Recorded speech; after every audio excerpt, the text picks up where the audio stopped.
God, Let's do good, this. good God, Jesus H Christ. Let, Otherwise, let's do this. Let's do this. we're never gonna end. Anyone saw this movie completely? Yes, me those. Just wait for it. Just wait for it. Just wait for it, man.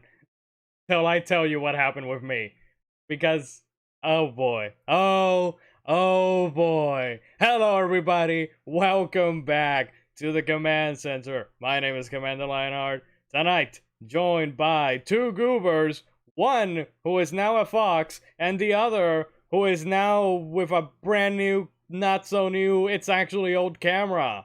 It's G, and it's Mythos, or Myth, I'm wearing because Hawks. I am wearing nothing. Black. Black, porque negra tengo el alma. You speak Spanish, you understood that. Anyways, Mythos, please say Heyo. hi. Okay, there he is. Ladies and gentlemen, welcome to Mystery Movie Friends, the show where me and these two nincompoops, ninrods, nimwits. What was the other one that he used? I don't remember. I think that it was those two. These two goobers help me talk about movies. Movies. Do I? Movies.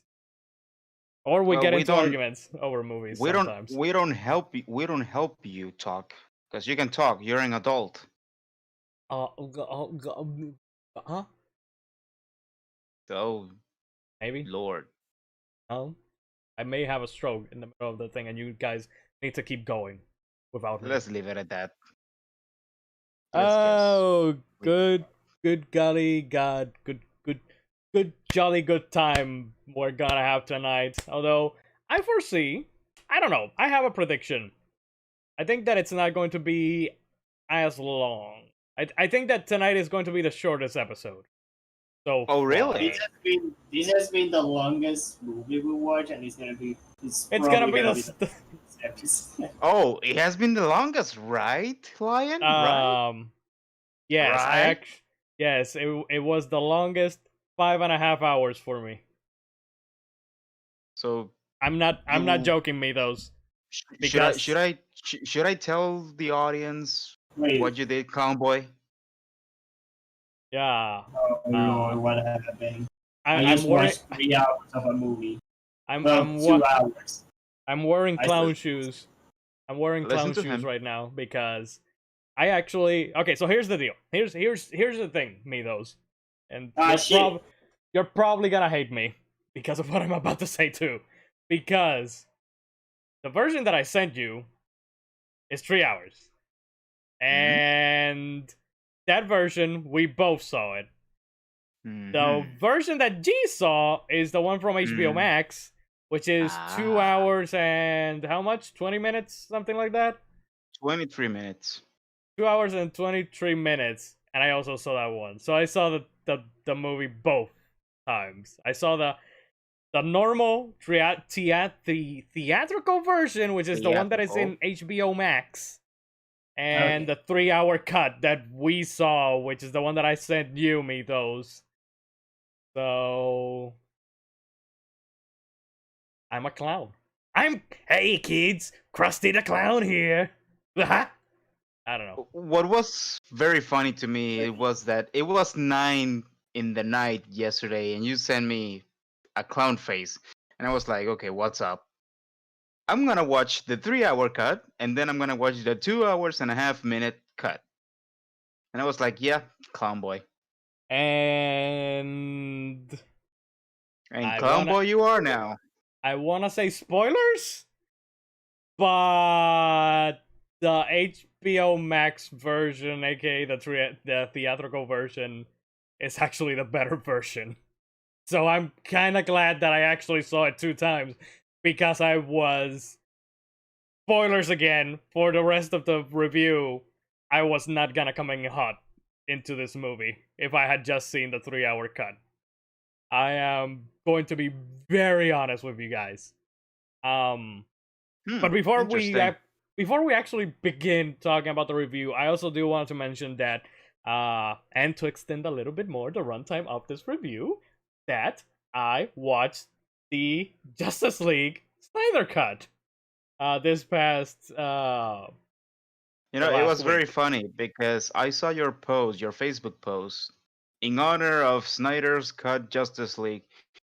We are gonna be reviewing the first Superman movie, the 1978 Superman movie, and I was like, I have no interest whatsoever to see Snyder Cut's Justice League. Okay, so if if anyone is here and if anyone watches this and actually saw my two posts, because I made a post on Wednesday that it said in quote unquote honor of the Snyder Cut, I was gonna play Justice League. I was being a sarcastic ass by using quote unquote honor of the movie. And this time I did not use quote unquotes, and it was deliberate. It was not a mistake, and it's because I actually watched the Snyder Cut and I actually did like the Snyder Cut. Like most Yes, people I have seen. 75% of the Snyder Cut. There's, Okay. Yeah, I've I see plenty of people saying the Snyder movie thingy, and it's actually decent. It's not the best, but Man. it's okay. Some- Yeah, it's not the best, and this is not going to be a Zack Snyder Justice League movie review stream or whatever. But I will say that compared to the Joss Whedon 2017 version, this version makes more sense. I think that I didn't particularly hate the Justice League 2017 version, but I mean, it was we can all agree that the Snyder Justice League is already better than Avengers, right?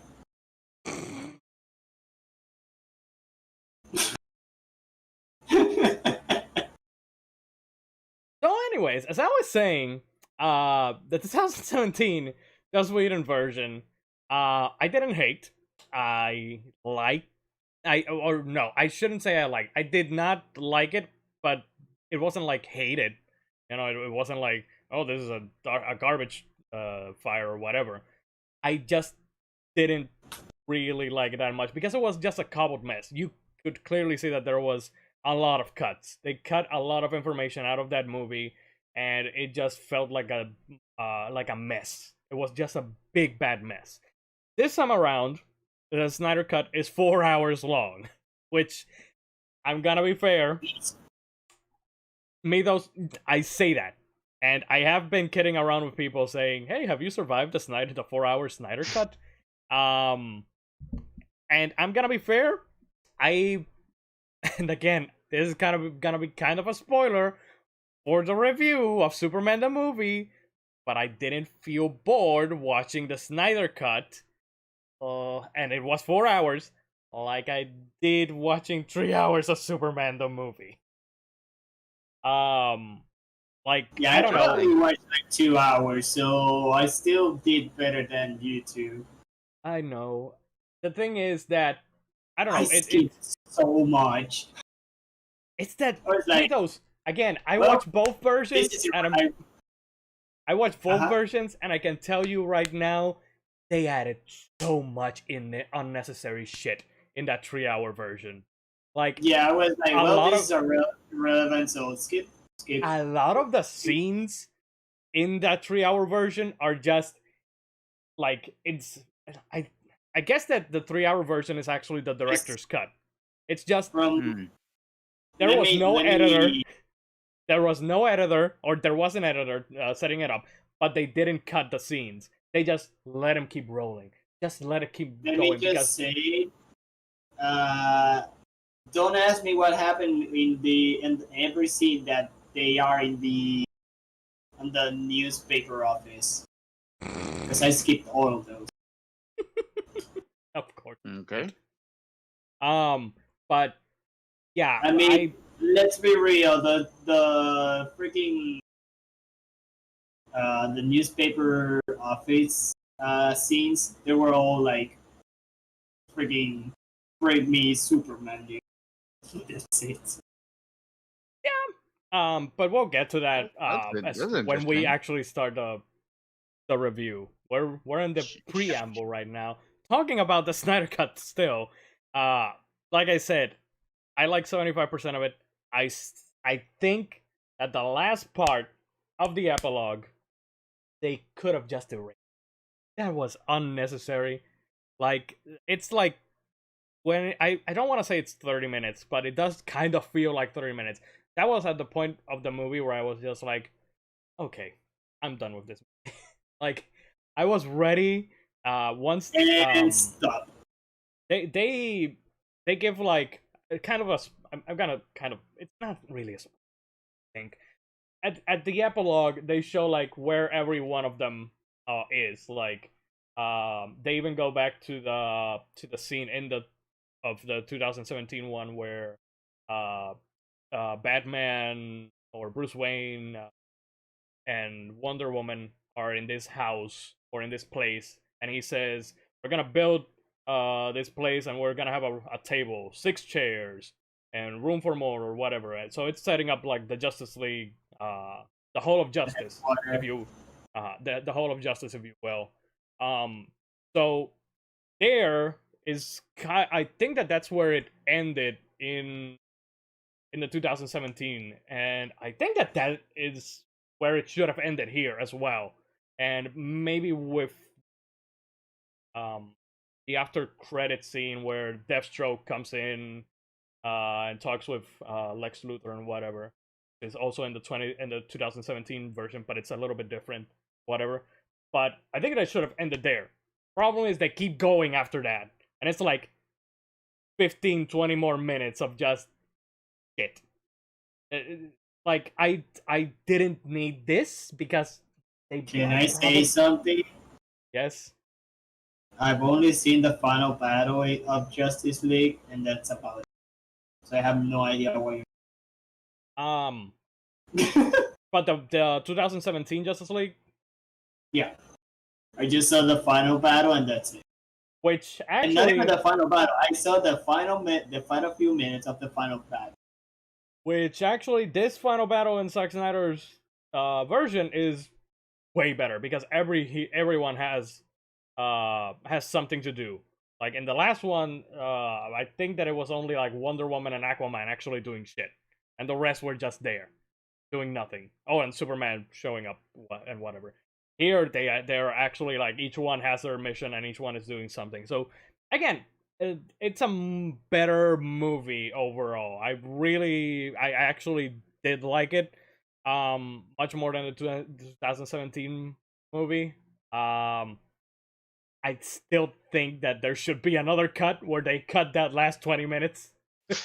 Just put the credits right where Bruce Wayne is like, we'll make this Justice League. Oh wait, no, that's the Avengers theme. Whatever. But yeah, the rest of the movie is actually pretty good. My problems with Flash are minimal this time. I don't think that he's as annoying as he was in the 2017 version. Cyborg has a lot more to do. You get all his backstory in the last movie.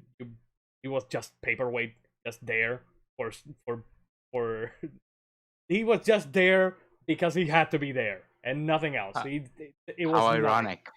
Yeah, that's why I say paperweight. He was just a paperweight. And kind of the same with Aquaman. Actually, just this version ties into the Aquaman movie better than the other version did, because they, in the 2017 version, they cut Willem Dafoe's character from that version. Here you have him back, and he's the one who gives Aquaman like the suit that he wears and the trident that he uses in this movie and at the beginning of Aquaman. So yeah, this movie is actually pretty damn good for setting up Wouldn't you the universe. Wouldn't you better. mean it at the end of Aquaman? You're talking about the golden suit, right? No. I'm talking about the one that he has that he wears first, which is not the orange suit and the other trident that he gets. The other one that he uses in Justice League and at the beginning of his. What I remember about Aquaman is that Jason Momoa is fucking hot. Dude, oh god, there is a fucking scene where in that village where Bruce Wayne goes to recruit him. I'm like, I want to be like him. Good god, women are singing to him. Women are like, oh, and he's like taking off his shirt and throwing want- it, I and then want to one be a and then one superhero, woman that's picks up the shirt and she's like, oh, she has an orgasm right there, smelling his shit, and I'm like, oh, for fuck's sake, it's stupid. And again, there is still a lot of Zack Snyder tropes and shit that I'm like, eh. But for the most part, I think that it's a much better balanced movie. I still think that it could have been shorter. I don't think it should have been like those 4 hours. 3.5 hours would have been good enough. You know, kind of like Yes, Avengers basically- Endgame. A bit. Basically, it's this Justice League is better than Justice. Yeah, this version of Justice League is better than Justice League because it makes more sense. Like it's more they cut a lot of scenes in that Justice League 2017 movie to make it a 2-hour movie. That's the problem. That movie was way shorter. This one is a little bit longer, but I can live with it. But that one, there was a lot of scenes that were out of context or didn't make sense because they cut them. They didn't explain things very well. Also, I don't mind if a movie is long. I don't mind if a movie is long as it explains everything and it's enjoyable to watch from start to finish. yeah, this one's That's the more this one's more enjoyable to watch. Like, and it's mostly because it also does a better job at explaining the world and world building and all. So just cut those last 30 minutes, that last part of that goddamn movie, and it would be, I said that it would be an 8 out of 10 for me. With those extra 30 minutes, I would lower it to a 7.5. Okay. So Okay. So in terms of our eventually, ratings, maybe in the future, before anything changes, I may see it. we could do a review of it. Well, that's up to you, my friend, because this movie just recently came up, and I know. you actually put a rule that we are not gonna mean, review movies. I put a rule for this show. 10 hours or older. I made a rule for this show. I could just spin off and make something else. You don't know, because I also want to do the Marvel movies, the MCU movies, but a lot of those are after 2010. So I don't know. We'll see what I come up with. But yeah, Justice League. If I were to give it this show's rating, I would say life is good, but it could be better just because of that last 30 minutes. Also, I will say I enjoyed it more than Wonder Woman 84. Like, I can't believe I'm saying that. Even though I have been vocal about me not liking Wonder Woman 84 that much. We're Is not it the only Superman one. or What? You mean Superman or Justice League? That is No, better no, no. than He's Wonder talking. No, no. He's talking about the second one of Wonder Woman. The new one. The new Wonder Woman. Yeah, the last Wonder Woman movie I wasn't so hot on. That's all I'm gonna say. Yeah, but Are you comparing the Wonder Woman movie with the Superman movie that we're gonna be No, talking no. about? No, I'm saying that I like the Snyder cut more than Wonder Woman 84. Okay, so it's still Justice. Like Yeah, I like Wonder Woman 84 more than the original Justice League, but I like the Snyder cut more than Wonder Woman 84. If Okay, that makes I see. sense. Yeah. The one Now that it is makes that is still in the bottom of that DCEU list is still going to be Suicide Squad, because I fucking hate that movie. And I've only seen it once. That's It's an Oscar-winning movie. Just I like know. many superhero movies, especially DC, I have. like there are good ones. My favorite is Wonder Woman, the first one. I think that movie is almost perfect. The only I've thing that seen- ruined I've seen- that movie was the final battle. Without that final battle, it would have been a perfect movie. I've seen Wonder Woman, the last they did, or something like that. One of the latest, and some of the Batman movies, and that's about it. I never. Oh, and I believe the second one of Man of Steel. Excuse me for a moment. I need to set up something so that the computer doesn't overheat. Okay. Batman v Superman. No. That one, all I saw was the part of the Martha? whole freaking Martha name, and that's about it. I haven't seen anything on it. You're talking about The Dark Knight, or are we going back to the '90s? Batman Returns. No, it is the dark. Okay. Which, um, I mean, we got Also, six See, at least, I at think the very I least think six those Batman movies. except I haven't finished the one with Bane. That's the only Oh, one I haven't. The Dark completely Knight watched. Rises. Uh Dark Knight Rises was, I don't know. But yeah, I haven't seen everything before uh, Batman, Dark Knight. Haven't seen anything. Superman, Man of Steel. I think there's like a second one, and I watched that one. So now that you're talking about that, so that we tie it back up to the movie that we're actually here to review, and not Zack Snyder's Justice League. That was just a preamble. We had not seen this movie before, right? Superman the movie. This is the No. first time I've seen it. Neither of us. If was there a series with this actor? No. There was a '90s Superman series that was with, I believe it was Dean Cain, which was titled, was it Lois and Superman or Lois and Clark, something like that. Then in the 2000s it was Smallville, and Christopher Reeve, who plays Superman in this movie, he did appear in that, but that was like after he got into the accident. For those of you, this is probably everybody knows about this, but in case you didn't know, Christopher Reeve, he actually like suffered an accident while horse riding, which made him, Mhm. I believe, paraplegic, and he had to be in a wheelchair from that day on. He passed away in the early 2000s, but he was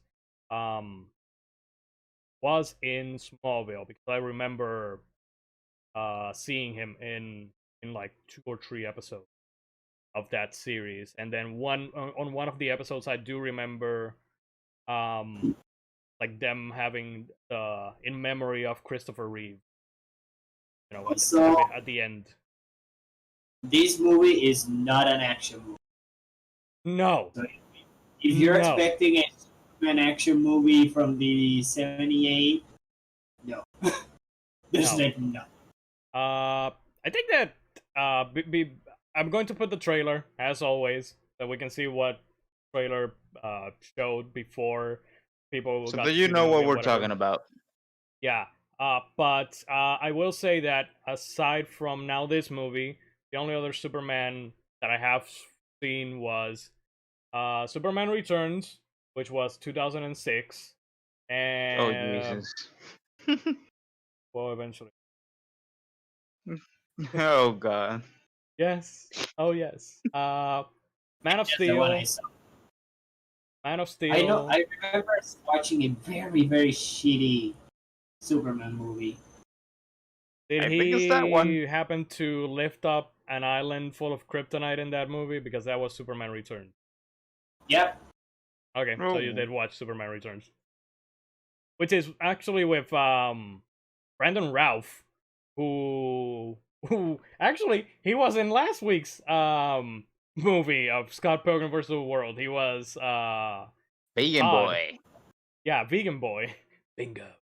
And he is also the Atom in Legends of Tomorrow.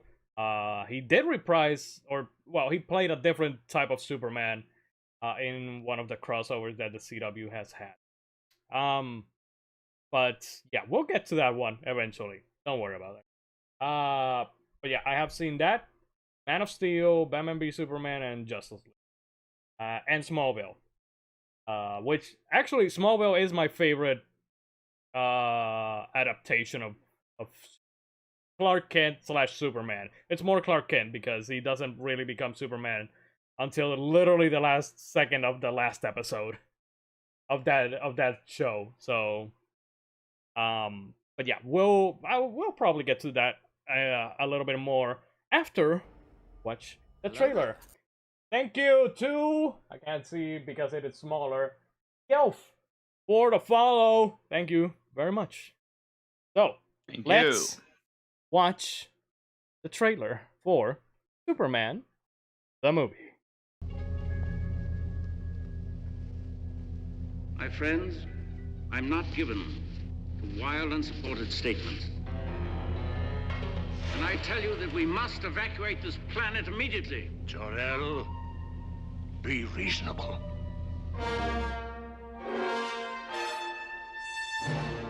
Once there was a civilization, much like ours, but with a greater intelligence, greater powers, and a greater capacity for good.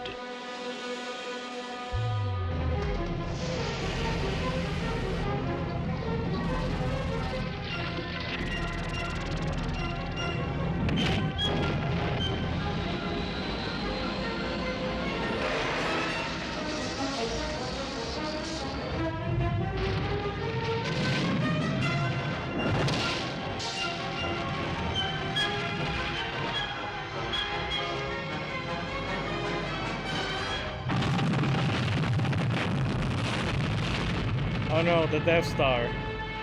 In one tragic moment, that world was destroyed. But there was one survivor.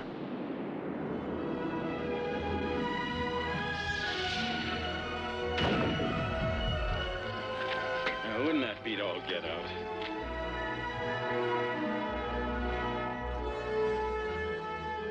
Because of the wisdom and compassion of Jor-El, because he knew the human race had the capacity for goodness, he sent us his only son.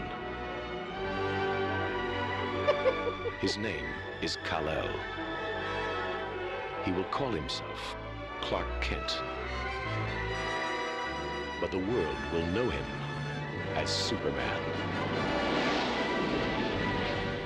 This year, Superman brings you the gift of flight. Superman, the movie.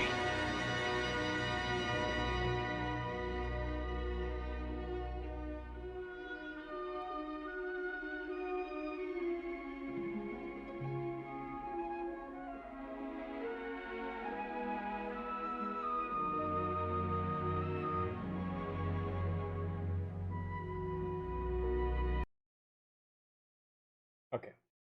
So, Superman the movie, released 1978. 1 year after what, G? Star Wars: A New Hope. Exactly. It was directed by Richard Donner, starring Christopher Reeve as Superman Clark Kent, Gene Hackman as Lex Luthor, Marlon Brando, also The Godfather, so big name, as Jor-El, Margot Kidder as Lois Lane, Jackie Cooper as Perry White, and this was a surprise to me. This was actually a surprise to me because I didn't know that that they introduced him in this movie. I thought that like in a lot of those early movies, like they introduce characters in like sequels or whatever, or you know, but Terrence Stamp as General Zod, he was introduced in this movie. I knew that General Zod is the main villain of Superman 2. That I know, even though I have not seen that movie either. But I didn't know that he was introduced in this movie. So they were like very hopeful that this movie was gonna be a success because they had already gotten someone of his caliber too. Because Terrence Stamp is a very well-known actor. So to court him to do this character for just a few scenes at the beginning of the movie, that I was actually very surprised with. But yeah, God, You know that scene at the beginning of the trailer just now that we saw, where it's the whole Krypton exploding and shit. I mean, how long did that scene take in the version that we saw? It was like Ooh. Jesus H Christ. It was like 20 minutes. Or, not. I'm exaggerating, obviously, but it was Oh, it wow. was so long. From the beginning Like- until Planet Krypton exploded? No, just the part where it was going to explode.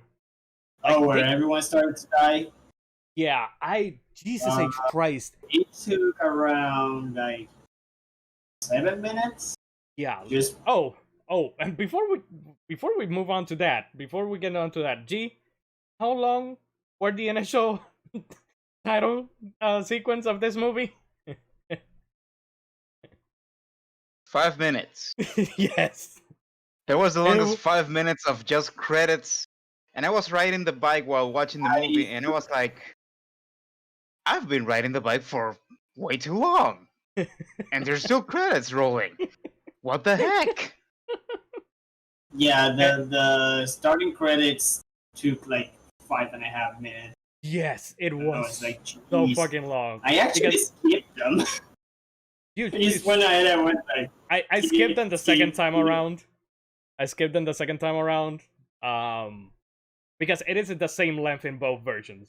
Like those credits are the same 5 minutes in the 3-hour cut or the 2.5-hour cut. Doesn't matter which one it and is. it showed It is this. nothing. It, It yeah. just letters and space. I mean, the thing is that is how movies were made back in the day. They yeah, like movies used to start with, and we still saw it in Terminator 2 weeks ago, where you did get like you know that the title name, the Terminator stuff, and the names of the actors and the director and all that stuff. I don't think that the Terminator took that long. I think that it was moderately faster.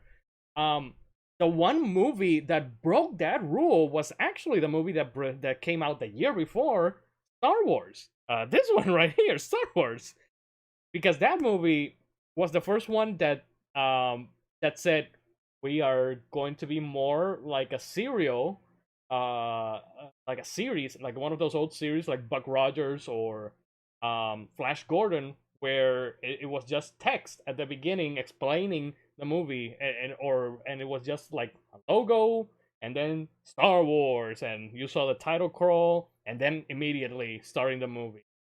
Yeah, That was the exception. They essentially gave you a recap of what was going on before you actually saw the movie.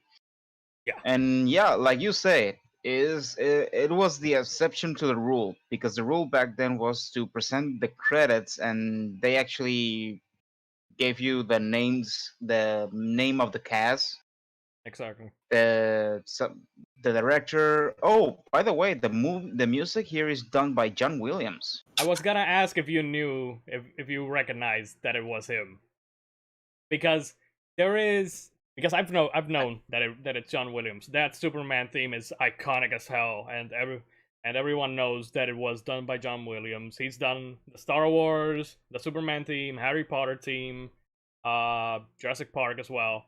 So there is one the specific track, G. I don't know if you noticed it. There is one specific track that literally sounds like Star Wars. Which is Was when it in space? Yeah, it was in space, but it wasn't the first time when Clark was heading to Earth. It was after his 18th birthday, and he's getting like this whole explanation by Jor-El at the Fortress of Solitude. That's when I mostly noticed that it sounded way more like Star Wars, Euro, like a aka literal Mufasa. theme. What? Euro, aka Mufasa. Jor-El is the OG Mufasa. Yeah. He even appeared in a cloud at one point. Yeah. If I remember correctly. So yeah, he was Yeah, almost at the the OG. end. Yeah, you saw Jarrell and you saw Jonathan, because he Yeah. was remembering back when Kal-El was actually traveling to Earth. Jarrell gave him specific instructions not to mess with the history of humanity. Yeah. which he does. I mean, yeah, I mean, getting ahead here, but he actually does the spinning thing around the Earth. I believe the Flash actually does that as well. I mean, I don't know much about the DC universe, so I believe that the Flash actually does that as I well. mean, the Flash taps into the Speed Force, and that enables him to time travel. What they did here with Superman, I don't know, because I don't think that he's ever done something that Superman has the ability to do anything like this in the comics. I think that it was just here.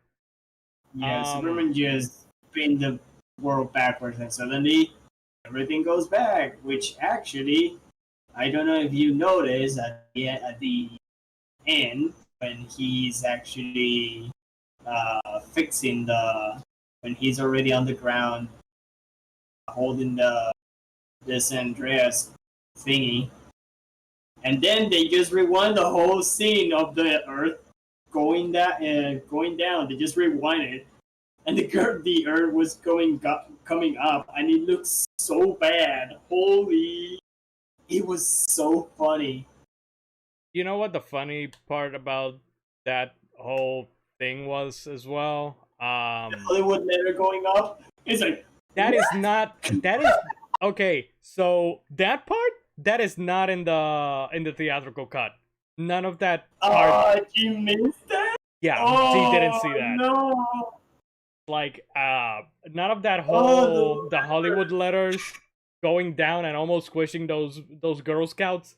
None of that is there. Erection. None of that is Those there. letter I'm had glad. an erection. It's like, what? I'm glad that it wasn't there. It's God. That was so stupid. I'm glad that it's not in the theatrical version though, because I'm glad. it looks so I'm just stupid. actually glad. I think that even there's like these buildings that are falling down in the 3-hour version, and then they go back, and when Superman does not the rotation, not the Earth rotation, and we're getting ahead of ourselves, way ahead of ourselves. But At the end. when he does, it's not when he does the Earth rotation. It's when he goes into the center of the Earth to cover up the earthquake. The Yeah, he earthquake holds thing. the San Andreas. The San Andreas fault. Feature.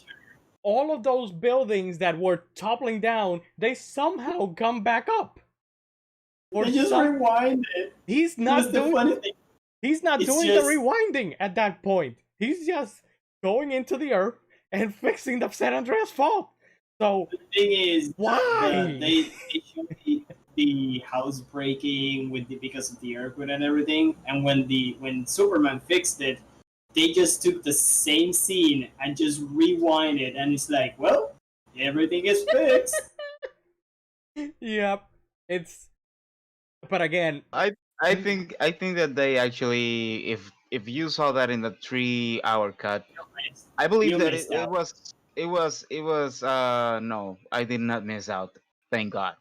You missed out. No. Those scenes. were- no, he did not. I think that they did it because they were running out of budget.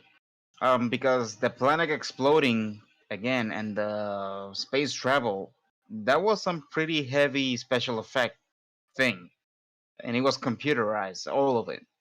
So, yeah, I think that the budget was low. I mean, most of the budget was burned at the beginning because there were so many. Yeah, there was a lot of different space stuff and special effects that they had to. There's no going there's no going around it. If you're gonna make something that is space related, you need resources, You need a budget. Yeah, or you need someone like the mind of George Lucas, holy who crap. with low budget actually did something pretty good. Holy crap! The budget, and this was 1978. 55 million. Jesus. How much did it take to make Star Wars? What's the Star Wars budget? Look for that real quick. Star Wars cost 11 million to make. And I mean, obviously, the version that we have now of Star Wars A New Hope is very different from the one that we saw, or from the one that people saw in 1977. It's Yeah. been Mhm. altered a lot. But still, 1 year later, oof, I don't know, man. I don't know. I don't want to like harp on this movie that much because again, I do have nostalgia for Star Wars, and I don't have nostalgia for the Superman movie. So I may be a little bit biased. I say that Star Wars kind of looked better, even in the unedited cut. With that budget, there was a lot I of have, there I was have a lot of no. green Well, if screen. we're if we're I have gonna go zero if we're nostalgia. gonna if we're gonna go there, we really need to go back in history of film back then, because actually there is something that is before Star Wars 1977 and after Star Wars 1977. Because after Star Wars 1977, most movies actually invest a lot in special effects. And it was because of, well, Yeah, the standard that Star Wars set, yeah, which could explain the 55 million budget for this movie. Because regardless of the green screen, regardless of everything, back then those were the special effects available, and those were the special effects that were cool at the time. I I think that the thinking more on it, I think that the difference between both of these movies is that with Star Wars, it was a lot of practical effects. It wasn't necessarily that much green screen. They filmed on location. They used models to actually for the X wings and all that stuff. So when compared to this movie that has like a lot of green screen, I think that it was green screen back in the day as well. I don't know. Well, to be to be fair to the movie, you're going from Metropolis, which is quote unquote New York, back It to was California, it back was to literally New York. God damn back it! It to was back to middle farmland United States, and you're like, okay, you're jumping from here to here to here to here to here. like okay. Wow. I it is kind of known that Metropolis is loosely based on New York City in the DC universe. Loosely. In the comics, Yeah. it's supposed to be loosely based on New York. Okay? Loosely. With Gotham, quote unquote, being like New Jersey, kind of. So, which also, where in the hell in the United States map does Metropolis then land? Because one of the missiles was supposed to hurt to New Jersey, and that was like way to the east, and California was the other one, which was way to the west. So Metropolis is like what, to the middle? And it had the Statue of Liberty as well. I I don't I Yeah, that's why I keep repeating loosely, because it yeah, had the there's Twin nothing Towers. loose about it. It had the Twin Towers, the World Trade Center, before Yeah. and it had the Statue of Liberty. So That's not the Statue of Liberty. That's the Statue of Freedom, and those are the Twin Towers of something. They have um, other names. Because the difference between Metropolis and Gotham is artificial island, something like that. I don't know. It has the feel of an artificial island because the main So roads Puerto are Rico. bridges and are the train, the Yeah. metro, I believe. It's connected by a bridge as well. It's Yeah, surrounded by water. yeah, Batman. Gotham is mostly a lot like big island, smaller islands. It's essentially kind of Gotham is also kind of like New York in a way because Manhattan to be more precise, yeah, because Manhattan to is be an more island. precise. But according to like the in-universe stuff, Gotham is like, or at least in the Snyder universe, Gotham is like very close by to Metropolis for some reason. But it is like supposed to be kind of like the New Jersey to Metropolis is new, kind of. Also, hey John, welcome to the stream. So yeah, man, Gotham is originally based on New York, says John. Okay, but still, Metropolis is very just it's literally New York. I don't know Yeah. what to say. You were gonna say something, Mythos? No? He's a Mythos is hard to read right now because all you see is a static image of a fox. So With money. with money, give us your damn money, Damien. But yeah, going back to what I was saying earlier, that initial scene where Krypton is about to explode and shit, that took a while in the extended cut. Like that scene where like they flip the fucking screen and they are tumbling around and whatever, they did like 3 times and it was the same fucking shot. And that is a problem with the extended cut of the movie too. When Superman is going into the San Andreas fault to try and fix it, they show that fucking shot of him going like 5 times, and it's the same shot. It's literally the same shot. Yeah. They show a shot, show something happening on with the earthquake, like the buildings collapsing. They show the same shot. The Hollywood sign is collapsing. Show the same shot. It's excessive. Like I was saying, like this is why I also brought up the Snyder Cut. The Snyder Cut actually made things made things more understandable. You can understand the story and shit. And I know that it's 2 different things because we're talking about 1978 is what 43 years, Give or take. so there is a very big difference. Now we focus more on storytelling and shit than we did back then, which was more entertainment and that stuff. Like the story heavy stuff What I have to say about was this movie is it definitely did a good job introducing Superman.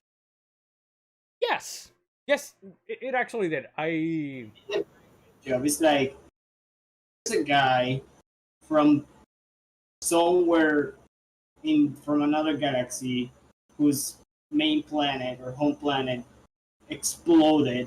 He's the only guy, and he has superpowers.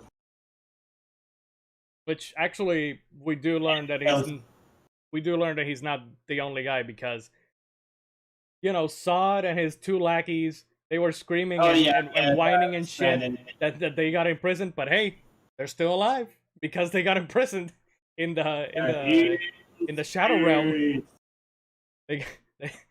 Jor-El sent them to the Shadow Realm.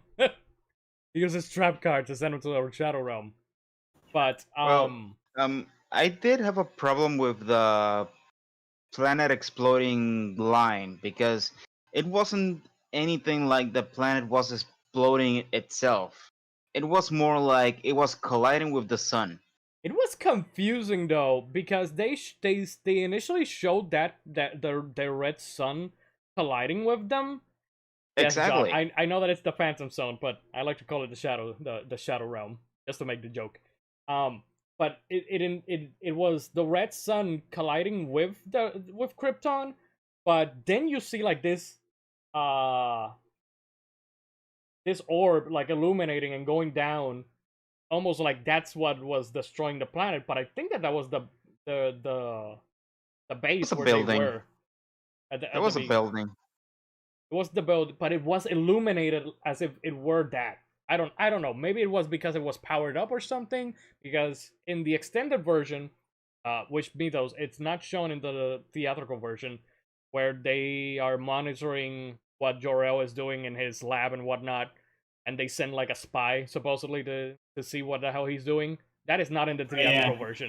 He got crushed by one of the pillars. That is not in the theatrical version. In the theatrical version, it's just Jor-El finishes discussing with the council and whatever, and then it cuts to him and his wife just talking about sending Kal-El to Earth and whatnot. They put him there and they send him, and then the planet explodes, and it's a shorter scene than the 3-hour cut, Okay. which shows The like, one I watched, they basically talk a little bit more about the whole process and all that, or something like that. no, actually, it's Jor-El talking with his wife and sending Kal-El. It's the same length. What they expand in that stupid 3-hour cut is actually the council like spying on Jor-El. Okay. Yeah, it's spying on them and or sending a spy to them because they say that that Jor-El there is a very high energy consumption coming from Jor-El's lab or something like that. And so they send someone to check out what the hell is happening. And I don't we saw in the trailer that it said I did not understand a part. Maybe I misheard it, but I think the Superman's father, he said something like the planet is going to explode in 30 days or something like that. Yeah, he said he tells the council that the planet is going to be destroyed in 30 days, if even that, he says. One of my major problems with this movie is that it does not 30 days and it happened immediately. Yeah, one of my biggest problems with this movie is exactly that. It does not do a good job of telling how much time has actually passed in between some scenes. Because there are a lot of instances where I was confused as to, wait a minute, when did this happen? Wait, is this happening directly after this now, or is this supposed to take place? Which I actually had to go when I watched it a second time on the HBO Max version. Is when I learned that it was 12 years that Kal-El passed in the Fortress of Solitude. Because that's another thing. In the 3-hour cut, I saw the part, and I was a little bit unsettled because you know when he's running against the train, and you know that there's a little girl in the train that watches him and shit. In the 3-hour cut, they actually expand on that little girl because apparently that little girl is Lois Lane.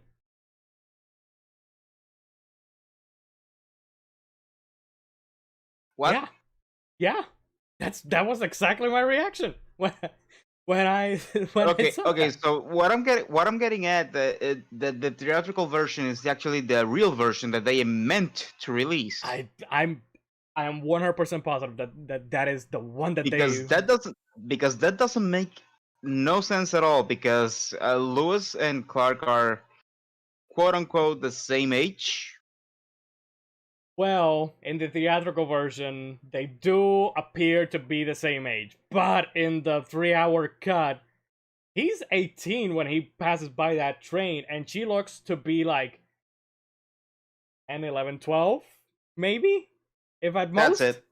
That's it. So, yeah. Hello, FBI? Yes, I got him. Also, the guy playing 18-year-old Clark Kent, God, he looked like he was 30. He looked. He did not. We have heard discussions about this before. I know. They hire 30 to 40 years old to play 18 to 15 years old. I know. The only exception to the rule to that is Tom Holland. Because the guy could be 50 years old and he looks like 7. But no, because Tom Holland is actually that around that age, kind of. No, he's 22. By the time he played Spider-Man the first, I think. How old is Tom Holland? Let me look that up. Tom Holland. We're gonna search everything tonight. Tom Holland. He is 24 years old. So there you go. 5 years ago was when Civil War came out. So he would be 19. So he was still in high school. He still looks young, you know. He still looks like that. It's not like Tobey He's so- Maguire trying to be a high schooler when he was 30. But Well, to be fair, Tobey Maguire was emo, so Superman also ages very differently to regular humans. That is true, but Sure. still, man, still. Also, if we go by that 3-hour cut logic, that little girl is Lois Lane, and then we see the Lois Lane in the Daily Planet. God, a truck hit her, a motherfucking truck hit her because she looks. No offense to hey, no come on, offense to come Margot on. Kidder. She She's- looks cool. She looks good. She looks I liked swell. her. She looks swell. I liked her, but by the logic of the 3-hour cut, yeah, it doesn't make any sense because Superman spent 12 years in the Fortress of Solitude, getting all the knowledge, all the power that his father was instructing him to training. He was basically training in the Fortress of Solitude. Yeah. And then that's when he comes back. So let's say that little girl was like 7, 6, 12 years. That will make her 18, 19, said 19 something. So yeah, by that logic, a truck hit her. A motherfucking truck no. hitter. But no, so I choose to go by the theatrical version, which actually makes sense. Yeah. Way more. Again, this is why I tell you that if I would have come in watching only the 3-hour version, I was not gonna be hot on this movie because of how excessively long a lot of these scenes were and how necessary a lot of these scenes were. The theatrical version does a much better job, although there is one scene at the end of the movie that I was a little bit mad that they did not put. Okay. Once after he does the rotation, saves Lois, and Jimmy comes. In the theatrical version, what you see is him leaving, and then he brings Otis and Lex Luthor to the prison. In the Yes. 3 hours cut, you actually see the whole scene of him going to their lair, rescuing Going back to the lair, the lady, which was about to get eaten by whatever the hell Lex Luthor had in that fucking cage.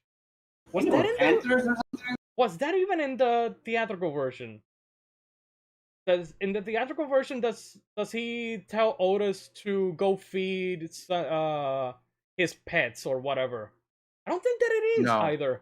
No, Okay, so now I no. understand why they cut this scene as well, because that scene when we first get to meet like Otis and Lex and the lady, I forget her name.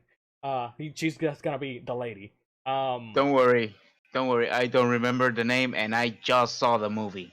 Yeah, So- he has a really weird name. Yeah, she had a really weird name. So in the 3-hour version, in that introductory part, he tells Otis to go feed his pets or something like that, which I don't even know what they are because they kind of sound like tigers and whatnot, but it also seems like it may be like sharks or something. I don't know what it was. If you look closely on the full version, the 3-hour version, when the guy is like pulling up the rope, you can see like a Black Panther holding onto the rib cage. Oh, okay. So Hmm. yeah, that part was cut from the theatrical version, so they also cut the part at the end where because the lady betrayed. Can I say Huh? I did not like? Can I say I did not like these three goofers? We'll get to Next that. move. I'll get to that. I'll get to that. But he comes back and she's being like lowered to get mauled by those things, and Superman comes in, swoops in and saves her, and then that's where he then takes Lex and Otis to the prison. Yeah. But Okay. yeah, these three were Well, they it's were okay, they were Uh-huh. your cookie cutter version villain. Lex Luthor is has a grandiose scheme of He's a tycoon. I don't He's a know. business tycoon. That's his whole Yeah, thing, but and I hate it. he wants to destroy some land so that he can then sell the land that he's buying Yeah. at a jacked up price. Yeah. And I'm like, that doesn't make any sense, dude. No. Because then he mentions something of saying, "Oh well, humanity is expendable," blah blah blah. He mentions something along those lines. Yeah, because he says that his daddy, um, his dad, told him, son, like Get out. before that, what was it like? Transportation can collapse. The stock market can go up and down. Humans can whatever it was that he said, but land. Everybody needs land. Whatever. So They will pay the nose to get the land. But yeah, I mean, from a quote unquote business perspective, makes sense that he wants to be super rich. But then again, you think back, he has all this money to buy all this land because he doesn't just buy un cuadrito ahí ya está. No, he buys extensions of land. Yep. And you're like, you're this rich, and you're buying the same exact land that you're trying to destroy. which, by the way, Doesn't make any sense, he dude. buys the land off of one of these Native American tribes. Yeah, natural reserve. It was a natural reserve or something like that. But the guy that Lois was interviewing, he was clearly like supposed to be like a Native American person. Yeah, I guess. a chief or something like that, I think. Yeah, the thing is, in the theatrical version, we only see him. In the extended version, there is a whole scene where we see this whole town of these people that when the dam breaks and whatever, the water comes in and they are like, water! And they just throw themselves into the water and shit. Yeah, and I'm like, Superman blocks Holy. the water for like the dam breaks, the water is coming, it's gonna destroy this small town, and Superman stops it, and that makes the water flows through no idea where, and it reaches this small Native American town, and they see the water, and then they are very happy because they were having some problem with water because of the dam. yeah. Okay, so back to the villains. Let me They're read. cooking- Let me read what John said. It's Gene Hackman. He always plays that role. So apparently, that's his stick. But also, back in that time in comics, that was who Lex Luthor was. It wasn't until later in the 80s that we got the Lex that we know today. And also, Superman the Animated Series built the Lex that we mostly see now. Which is why I have very big problems with this Lex. Because Yeah, the Superman the Animated Series You're not the only. You're not the only one. is You're the not the only best one. Lex Luthor that has ever been portrayed. Like, not I, probably Gene Hackman. He did what he could. He's as an entertaining villain, I guess. He does the job, but he's not menacing. Not yeah. at all. What's the name of the guy that plays Lex Luthor now in the Snyder ones? Mark Zuckerberg. God, I forgot his name. I forget his name, but it is he does play, I think, Mark Zuckerberg in the Let me Facebook movie. let me look for it. But yeah, while you look for it, there was one other Lex Luthor, which was Kevin Spacey. Ugh. So he What's the problem with Kevin Spacey? a lot of problems with Kevin Spacey. But I have two. There are two Lex Luthors that I actually like. the Superman the Animated Series version, which is voiced by Clancy Brown, aka Neo Cortex and Uka Uka in Crash Bandicoot. Crash Bandicoot Warped! That guy. And the other Lex Luthor that I actually like, which ties into what I said earlier of what my favorite interpretation of Superman is, Michael Rosenbaum in Smallville. Those two are my favorite versions of Lex Luthor. So to see this one being kind of he's not a complete bumbling idiot, but his whole scheme, business tycoon scheme, just, I get it. It goes with the type Doesn't of make movie. any sense. But But then again, it goes back to what you're saying. It was in the times. yeah, that's the thing. But I don't know. Jesse Eisenberg is the name. Yeah, Jesse Eisenberg. That's the one. That's the one. That's the ticket.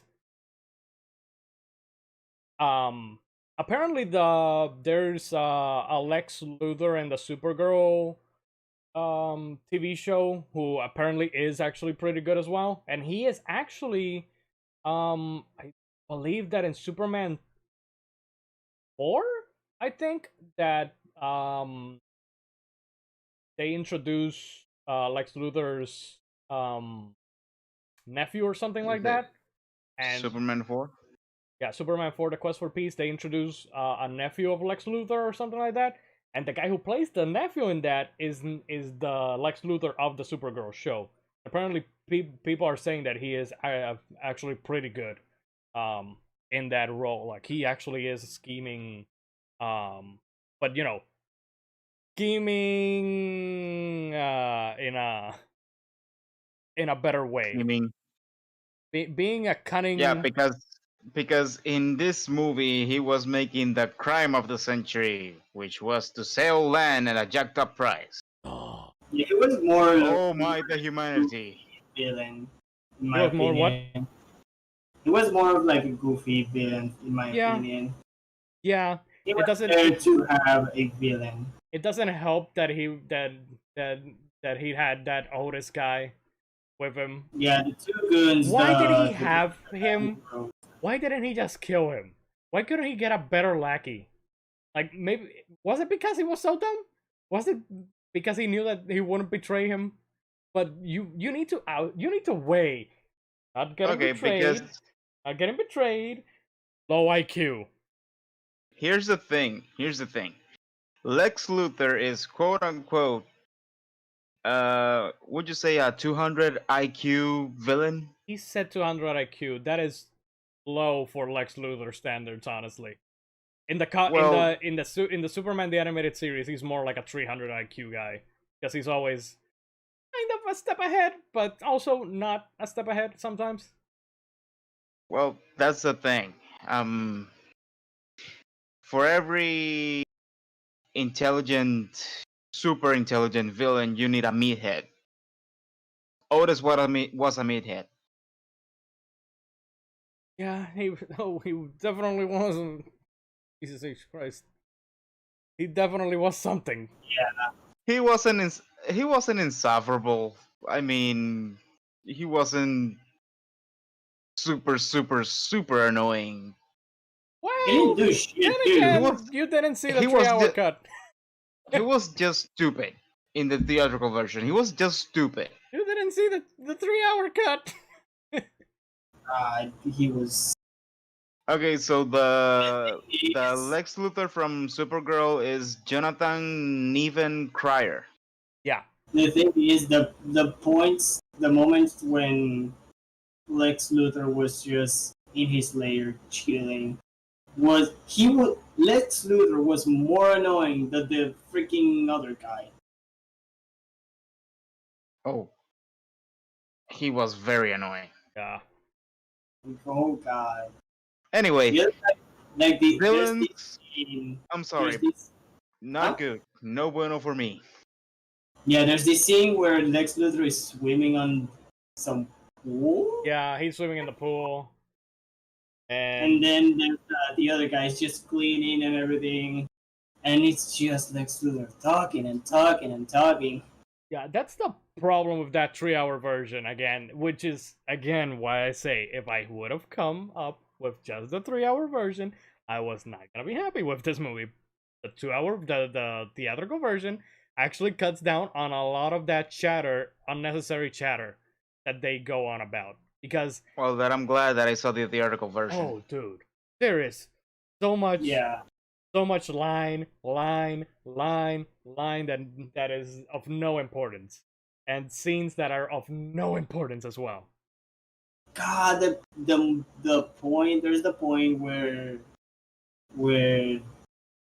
the military shoots the missile and the missile go different ways.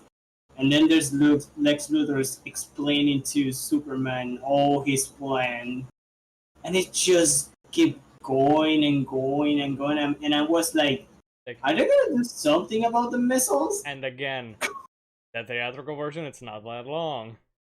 Again, it's like, I understand the point of having a director's cut of just, okay, we're just gonna throw everything on it, like just minimal editing, I guess. But with this movie, you see the importance of having a good editor, chopping down unnecessary filler stuff and unnecessary prolonged parts of a movie, because Jesus H Christ, it was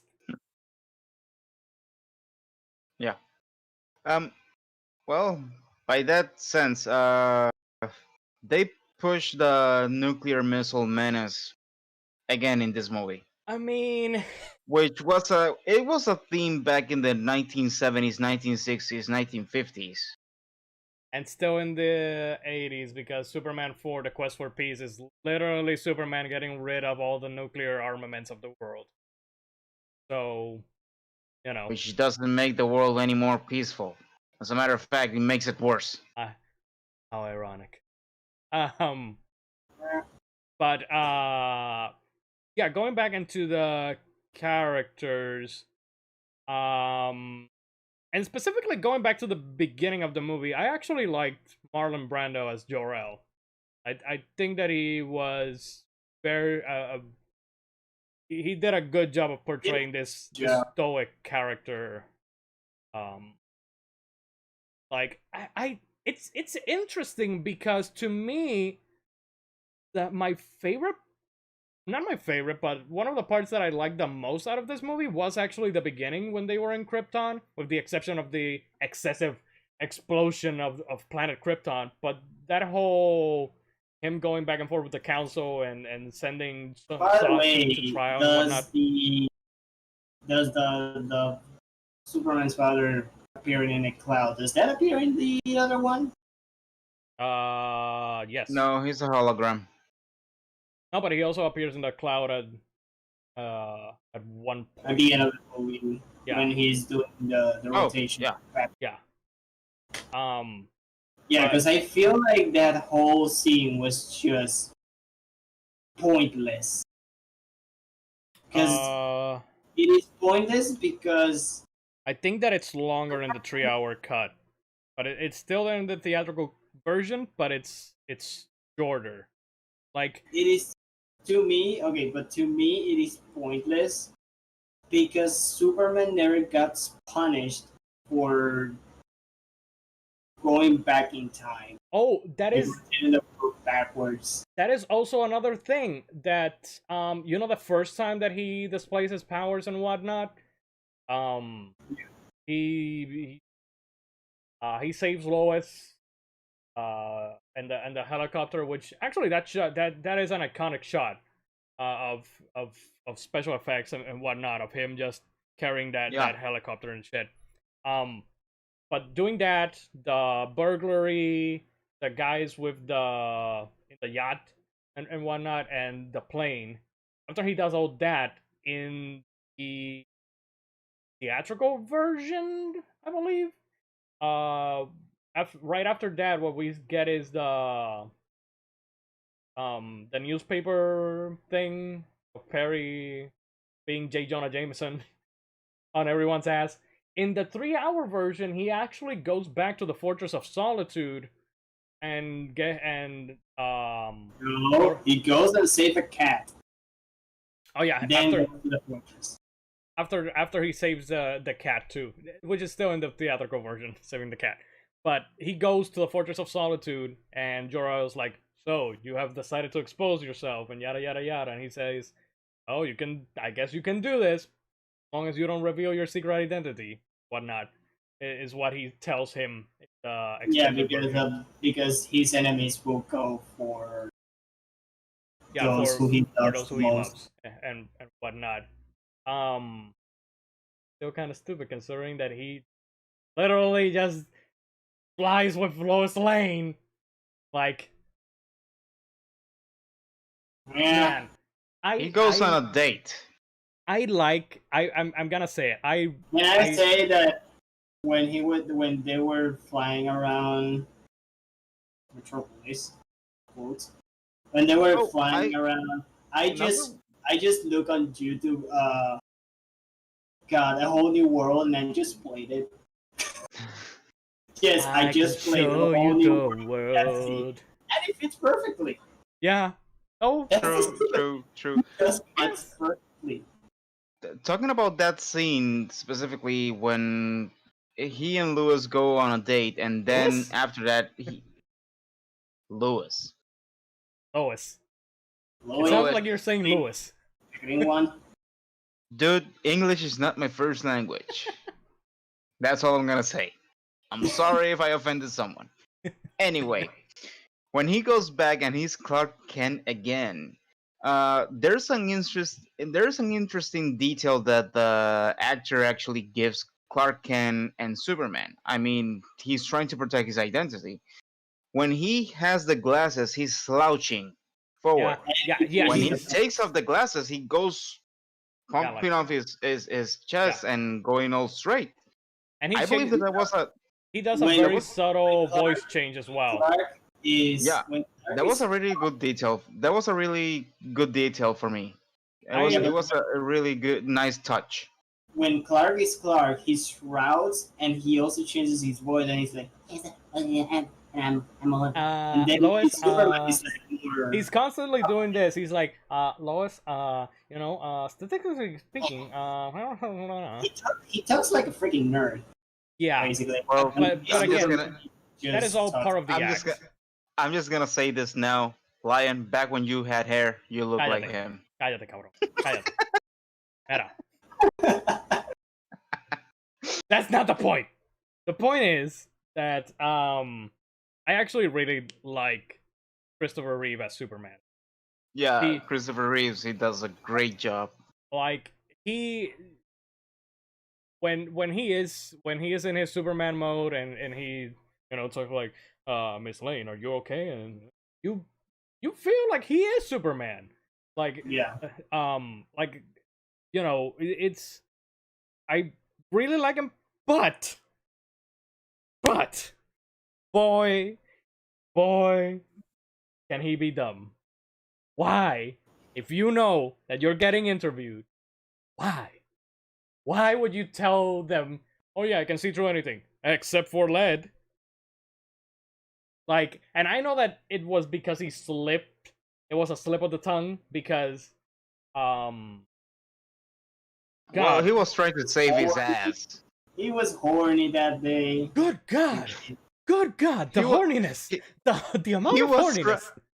He on was both trying of to these. save his ass because he basically just said to Lois that he could see through anything, and then when she asked him, Yeah, "So but can you see the color of my underwear?"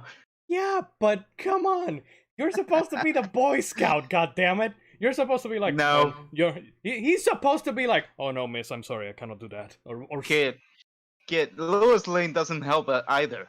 She I got the know hots for him as he- well. God, in the part when they start the interview and she's like, so are all of your bodily functions properly working? Meaning what? Like, do you? And I'm like, God damn, this girl's thirsty. This chick is fucking thirsty as fuck. She just Yeah. give her some water. Jimmy, bring her some water. Que se me ahoga. Good God. The interactions between him and Lois were awesome because of that. Because she had the hots for him, he Good has the hots God. for her, and you were like, "Oh my god, this is awkward," but like the nerdy kind of awkward.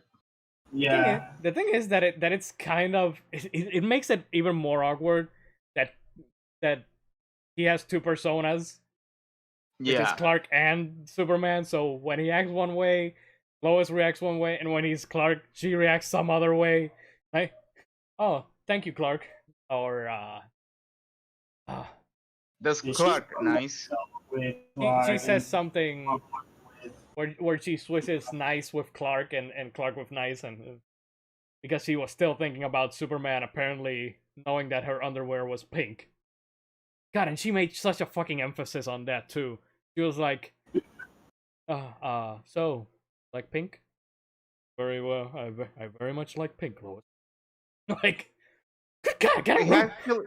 he actually slips as well because he starts to stumble upon his words when he actually says, "Oh no, yeah, I like pink," and you're like, "Okay, Soups, your Clark is slipping." You know what part was the one that I actually really loved?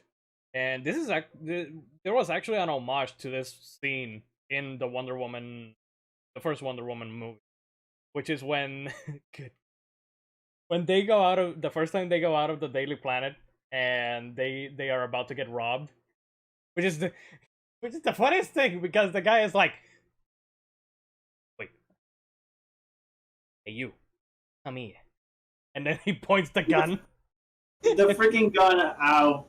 I fucking that part was that part was just so goddamn stupid though because he's like, hey you, come here, and then he first like come here, then points the fucking gun. But that part is actually I really like that part because of his reaction after after quote unquote faints when he's like, oh, I guess I fainted or something, and then he looks at the bullet and he's like, I absolutely love that part. Hell yeah. Which that part in Wonder Woman 1, they kind of pay homage to it when Diana and Steve are in a similar alleyway, and Diana uses her bracelets to throw back the gunfire. So, but that scene I absolutely love because it was like very subtle of him just being like, "Oh yeah, I guess I fainted," and then you gone. Like, bitch. That was nothing. That bullet was literally nothing. No, that was literally, and that was a pebble for him. Yeah, yeah. That was nothing. Although I will say that Lois not like oh Lo there's something about these characters that I find like they are a little bit dumb though because Lois is for being this future Pulitzer Prize winning editor and whatnot, she is constantly asking, how do I write this? And I don't If you go back when she meets Clark for the first time, before that, she was trying to write a story about a rapist. yeah But she was trying to write the story that it wasn't just a story, but the story. She was that's trying to impress. She was trying to impress the director of the very Daily Planet. very wide, which Yeah, like I said, I, which I very think that's why very J she's. Jonah. Yeah, that's why I think that she was asking like, okay, how do I write this? Is it right? Is it wrong? Yeah, She but was not insecure, but like she wants to make it as perfect as possible. so you know that introductory part of Lois Lane where Jimmy Olsen taking pictures and he's like smile and she's like I was like, oh no. Um, uh, they worked. They worked for this type of movie. They worked. Oh yeah, Um, they made, aside from the villains, the other characters were great. I like them. yeah, I Perry White. I don't know. I thought that he again he is very J. Jonah Jameson. I don't know I if almost texted you Yeah. that, like, is this J. Jonah Jameson? Are we in the Daily Bugle? Where's Spider Man? yeah, because he acts a lot like that. Like I don't remember um how how he was the animated series. Information of Superman, and we'll get a special interview. He's like, I want pictures of Superman right now. That menace. He's a flying menace. I tell you. But I Well, don't know because it was. the other Uh huh. version that I have like memory of is the Man of Steel Perry White, which is by Morpheus. His name. Forget what Morpheus's name is. Ah, shit. He was also in Ant-Man and the Wasp. Because we thought that he was going to be Goliath. Oh, he did say that he was Goliath in that movie, but he didn't show up as Goliath. What's his name? I forget his name. I'm looking at. But it's Morpheus. So in the Man of Steel movies, he is he is hard ass on Lois and whatnot. He's not like that J. Jonah type character. Something Lawrence. Lawrence Fishburne. Lawrence Fishburne. Yeah, I knew. I was like Lawrence, something Lawrence. Um, he's like hard ass and whatnot, but he's not J. Jonah Jameson esque, where he's like, you give me my coffee, and why am I paying you 40 bucks a week? Give me my coffee. um, so By the way, $40 a week. I was like, how did people survive back then? I mean, the things weren't as expensive, I guess, maybe at Yep. those times. Yeah, but it was me just like losing myself in thought. And when he mentions the $40 a week, I was like, okay, that's a lot lower. Yeah, but remember that he. I don't think that Jimmy is like a full time there because he doesn't. His first photography assignment was actually going to the dam with Lois. So he's more like, I don't know. At times it looked like he was an intern, but also he was like treating that other guy as if he was bossing him around. So I don't know what the power He's dynamic more there was. like the. And also Mythos is zoned out because he skipped all of this part, all of these shit. Yeah, he's zoned out because he didn't watch anything on the Daily Planet. Exactly. I I did mean, watch the guy taking photos of the dam. Tell me the name of the guy. I know. Jimmy Olsen, a very well-known comic book character, Jimmy Olsen, but that he's just there here. Yeah, he's just there. I'm surprised how. I mean, I don't know. I guess that I'm used to Jonathan Kent lasting a little bit longer because of Smallville. Because in Smallville, in all the versions of Superman, I guess that he dies, but in Smallville, he actually lasts a long ass time, like 5 seasons, I think that he was in that show. But again, that is a show, and Well, it's I don't know much about the DC universe, but for all the versions that I have seen of Superman, it seems that Superman doesn't become Superman after Jonathan dies. yeah, In it's, one way or the other, because in the Man of Steel movies, he dies because of Tornado? The Twister. The Twister with the cows. He dies with the cows. Which that in that version, I don't that death was handled not great. I because this one has more impact because in that version it's because Jonathan doesn't want Clark to save him for some stupid reason. Exactly. In this exactly. version, it doesn't matter how many powers you have. He was not going to be able to I save believe him from having a heart attack. I mean, maybe you could like try to. I remember when that scene happened. I remember, I believe that it was Martin from Double Toasted that he mentioned for all your powers, you cannot save him because he dies of a heart attack. So you got all this power, but you cannot do anything to save someone And that is precious to you. and in this movie, that you felt the impact. and he himself says it. He's like, I have all these powers, Mom, and I couldn't save him. So this Jonathan Kent death actually is. I think that the other versions, and John is saying that in the animated series, Jonathan Kent is alive. So I knew that there was one version of him that is alive. Okay. But in Smallville, he dies in like season 4 or 5. I for what he died from. But he's the Uncle Ben to our Superman. Yeah, he's essentially the Uncle Ben. He needs to die so that Superman may rise. But in this version, you know, it's more impactful because it doesn't matter what powers you have, you're not going to be able to save him. Even though he has the power to revive Lois Lane later by spinning around the world.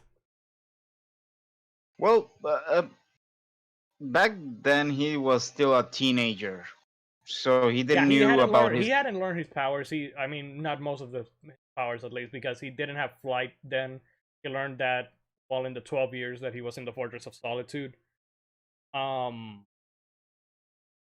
What else? Also, I did kind of like going back to the train scene. I did like that was like a small nod to the Superman mythos because you know they used back when it was not the animated series, not the 90s animated series, but the old cartoon, faster than a locomotive. So it's a nod to that. Him running with the train is a subtle nod to that old Superman cartoon. Mm-hmm. I think that I have watched like maybe an episode way back when I was a kid, in VHS or something like that. But what else was I gonna say? Oh, going back to Marlon Brando and Jor-El, I liked him, and it's interesting because if you remember, we watched Man of Steel in the theaters, and I think that one of the things that I absolutely liked about Man of Steel was the introductory part in Krypton with Russell Crowe as Jor-El, and I don't know, maybe it's because it's very sci-fi that I actually do like both of these Krypton parts of both of this movie and of Man of Steel. Like that is infinitely interesting to me. I'm with you there because I believe that the sci-fi part of Krypton, the introduction of Krypton of Jor-El as well, and the Council and Zod. I mean, you definitely feel that they are alien. Yeah. But they're not this kind of alien where you see machines, technology, and stuff like that. No, the technology here feels different. It feels weird. It's God, the ropes were so wide, it hurt my eyes. They had so much neon in those fucking robes. Like, good God, man. And then when Krypton was exploding, you know, the whole scene turns red, and then it was just a brilliant red robes, and it was like, Jesus, my eyes. It was negative. It was negative. If you see closely, it was tinfoil. It was aluminum foil suits. Yeah, I got it that much. It had this You had to do it. It had to be made by very shiny material. Yeah. But yeah, going back, in this for the 78 for 1978, the sci-fi was handled really well. Comparing it to Man of Steel, because inevitably, I don't know if it happened the same to you, Lion, but it happened to me. The scene with the council and the scene with Jarrell and his family and watching the technology and everything, I was like, okay, Man of Steel took this scene specifically and made it a piece by piece reconstruction of this scene, except for the part that Jarrell flies a dragon, I believe, to his house. Yeah. Again, they added more action to that part in Man of Steel. Especially if they actually show the Sod rebellion, quote unquote rebellion, and then getting sent to Rebellion. the Phantom Zone, the Shadow Realm as well. There. Um. To the Shadow Realm, and it was just a picture came flying, and it grabbed them, and then went flying. Uh. Yeah, What? when I saw that thing for the first time, I was like, "What is it supposed to be?" I was so confused. Yeah, the mirror, the encasing them in a mirror thing, which actually in the extended cut, once Jor-El sends Superman in the ship, you actually see him pass by the Yeah, the disc. They're still That is floating. that they're is like, so okay, that's so cartoonish. Yeah, kind of. So cartoonish. yeah, Um, It's so cartoonish. I mean the whole movie is cartoonish, but the extended version is definitely more cartoonish. Yeah. But anyways, Yeah, John. Here's the deal. We talked about comparing Star Wars with Superman the movie at the beginning it was inevitable, man. of the It review. was inevitable, especially when that planet exploded. That was literally the Death Star. Here's the deal of again why I say that the theatrical version is way better, because imagine just picture the Death Star scene when Luke sends that photon torpedo into the shaft, and instead of the suspense with the music going dun dun dun dun boom exploding, it just the music just is going dun dun dun dun dun dun dun dun, and you see everyone running around like crazy, like like it's about to explode or whatever, for like 2 or 3 more minutes. That is literally what happened with the fucking planet in the extended version. Them they just kept showing them like running around, getting squished and shit. It was unnecessarily long. Like the theatrical version did a much better job of cutting it down. Yeah. yeah. Everyone dies before the planet actually exploding. You literally have to see every single person get squished or go into the endless abyss or something. And I was like, we also talking about the versus budget of Star Wars 11 million versus Superman the movie 55 million, which again impressive as all hell. But like I said, be fair, Star Wars is more practical effects and in location filming, which Superman actually used more green screen, which is why some of the scenes don't hold up as well. A lot of green screen. Yeah, there was for everything.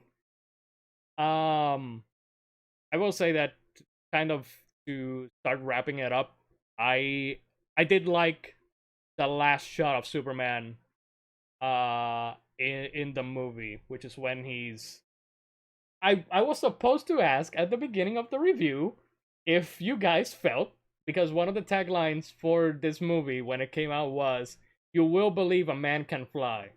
And I was going to ask you guys before the review started, do you think that this movie made us believe a man can fly?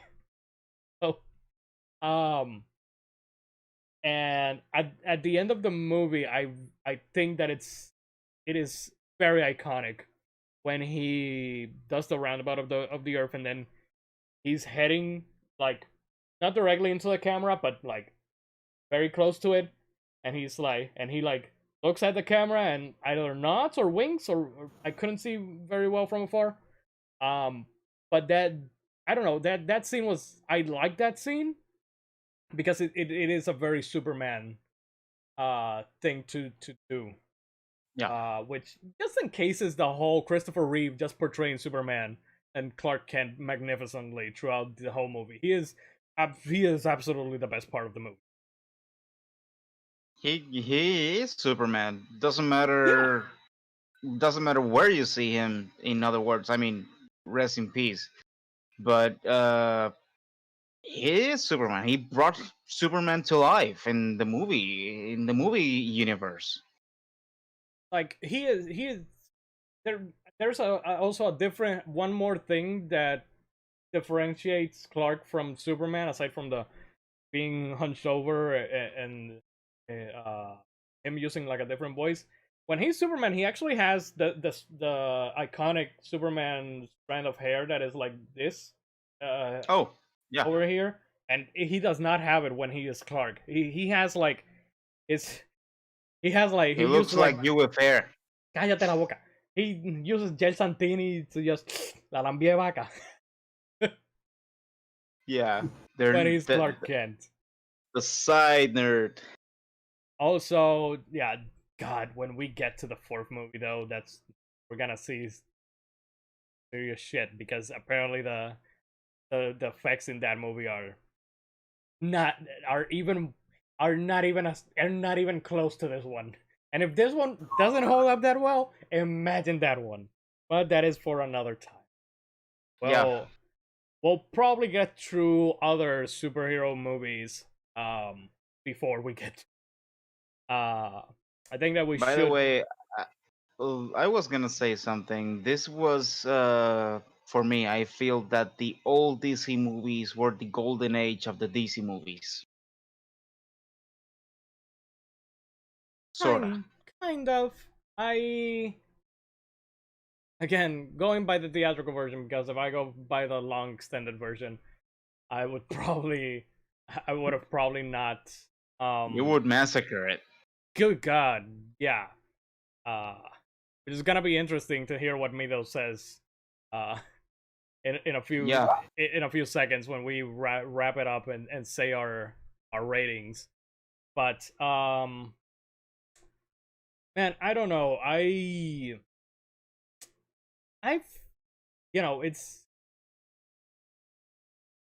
it definitely started something. It definitely feels like it started something because prior to this, the only other superhero movie, if I think was the 60s Batman. And that wasn't even like a full length actual movie. It was There was a series, I think. yeah, it was an extension of the series. Like it was more like an extended episode of that 60s Batman. So yeah, it started something. But I think that it wasn't until 1989 with Batman that I would, and maybe it's because I have seen that movie as a kid and I have nostalgia for that movie. Contrary to Superman the movie, which I don't have nostalgia for, I would say that is a golden age superhero movie. Superman the movie, I think, is more Silver Age, kind of. Okay. John says golden for live action. Maybe the animated stuff has been very impressive for the last 20 years. That is something very important to note. Is that for the last 30 years, because Superman the animated series began in the 90s, so for kind of the past 30 years, DC animation has been killing it. Like they made when I say golden age, yeah, you mean for live action? yeah, for live action, because for animation, my biggest problem with the 2017 Justice League is that it wasn't the Justice League that I grew up with, which was the 1990s, No, I it wasn't. believe. It was 2000. The 2000s Justice League, Yeah. which they have the whole of the whole of Justice in space. They had a space station The Watchtower. that Batman built. Yeah. Which, you know, And he doesn't have money. even what's your superpower? Rich. I still love that line. That is in the Snyder Cut, by the way. It's an interesting movie, is what I'm going to say, because you also got to remember that, like John said, these were the characters as portrayed mostly in the comics, and also, man, I want to say that Lex Luthor was a little bit different in Super Friends, though, because I don't think that Lex Luthor in Super Friends was this scheming business tycoon guy. Like he was the leader of the Legion of Doom in Super Friends. The bunch, you know him well. He's coconut gun. So, but you know, Super Friends, unlike Superman the Animated Series or Justice League or Batman the Animated Series, that was more campy. That was more, more for the laughs, more goofy and stuff. So More comedic. yeah, more comedic, which is why these early movies were also like that. It wasn't until Batman 1989 where they decided to go a different route and make the heroes not edgy, but darker in a way, in a sense. Which from Batman 89 it was Until Batman the Schumacher happened. Batman the Animated Series spawned from there, which is iconically one of the greatest animated shows of all time, because it is a quote unquote kids cartoon, but it is darker. It deals with darker themes. Back in our day, there was no such thing as a kids show. Well, there was, but there were some still stupid kids shows, but Yeah. I don't know. I'll let you guys say your ratings. Me, those, if you want to go first. I'll go first. So, it is a Superman movie. I went expecting Superman, and I got Superman. I'm okay with the movie. So, what is your rating? I don't remember the rating. It's a whopper. Life is good, but it could be better. That's no good. It's a whopper. It's a whopper. Okay. Oh, Wow. Yeah. okay. I mean, Wow. Even with the Okay. 3-hour cut, Yeah, I So- didn't expect Wow. that.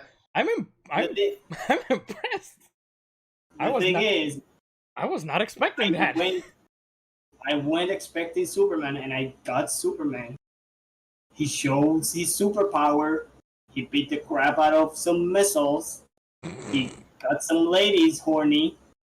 Which Oh, in that oh, scene God. where he flies I up and totally all the ladies forgot about- just- Totally forgot about the part where the lady rescues him from drowning with the kryptonite, and then she fucking kiss him.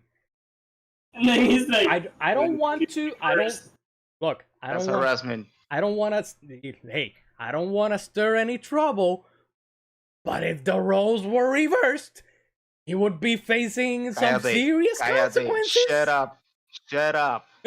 Cancel. Lex Luthor gave him the kryptonite. He got weak.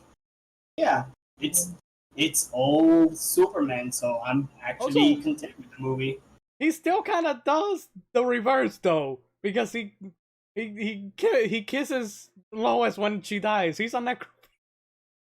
Okay, let's not talk about this. Let's go. G rating. Go. Hey, he's not Necro fantasy if she's not dead. She was dead. She wasn't. Let's leave it at that. Damn it. Go. Let's leave it at that. Yeah. Okay. Review. I mean, rating. Okay. Here's the deal, and I think that I have expressed this multiple times. I am not into or do not like DC heroes that much. However, this type of classic heroes I do like. Because, like Mito said, this is Superman. He's not whining for the most part. He shows his powers.